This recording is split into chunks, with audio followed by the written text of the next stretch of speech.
Hello guys, welcome back to my channel healthy lifestyle with doctor Snehal. काळा मनुका याला black resins असं सुद्धा म्हणतो. हा मनुका खूप थंड आणि पचायला हलका आहे.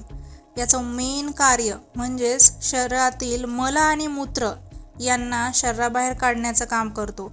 मेन स्टूल आणि युरिन यांना स्मूथली पास आउट करतो. तर ज्या लोकांना कॉन्स्टिपेशनचा खूप त्रास होत आहे, हार्ड स्टूल पास होतात, ब्लोटिंग होते, तर अशा लोकांनी हा मनुका रोज खाल्ला तर हा त्रास कमी व्हायला मदत होते. सोबतच खूप लोकांना युरिनशी रिलेटेड त्रास होते, जसं की लघवीला आग होणे, लघवी साफ न होणे, थेंब थेंब लघवीला होणे, खूप वेळा लघवीला जावं लागणे, हा त्रास नेहमी होतो. तर हा त्रास कमी करायला सुद्धा हा मनुका कारणीभूत ठरतो. तर अशा लोकांनी हा मनुका सेवनामध्ये घ्या. सोबतच थंड असल्याने शरीरातील उष्णता कमी करण्यासाठी याची खूप मदत होते. एवढंच नाही तर भूक न लागणे, मेनली लहान मुलांमध्ये हा त्रास आपल्याला दिसतो. अन्न पचायला मदत करते. खूप लोकांना अन्न व्यवस्थित पचत नाही, पचनशक्ती वाढवते, रक्तवाढीसाठी मदत करते. तर ज्या लोकांचं HB कमी झालेलं आहे तर अशा लोकांनी तर हे नक्की ट्राय करा. HB वाढवण्यासाठी मदत होते, थकवा कमी करतं. खूप लोकांची अशी कंप्लेंट असते की खूप विकनेस राहतो, एनर्जी लेवल खूप डाऊन राहते, नेहमी थकवा येतो.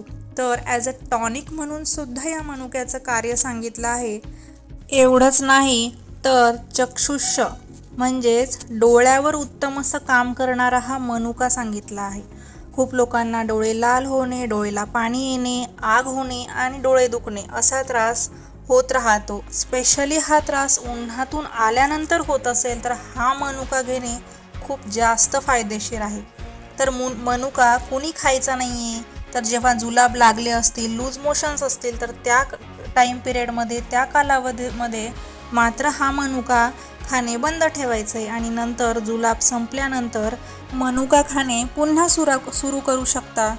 तर नेमका हा मनुका खायचा आहे कसा, तर 10 ते 12 मनुके घ्यायचे, रात्री पाण्यामध्ये भिजत घालायचे आणि ते सकाळी उठून उपाशीपोटी आपल्याला खायचे आणि त्यासोबतचं पाणी पिलं तर फार उत्तम.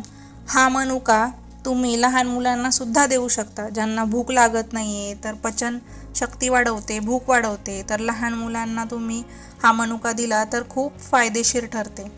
आणि जर लहान मुलं मनुका खात नसतील तर त्यांना 1 ते 2 चम्मच असं तुम्ही पाणीसुद्धा देऊ शकता. आजचा माझा व्हिडिओ आवडला असेल तर माझ्या चॅनलला लाईक, सबस्क्राईब आणि शेअर नक्की करा. थँक्यू.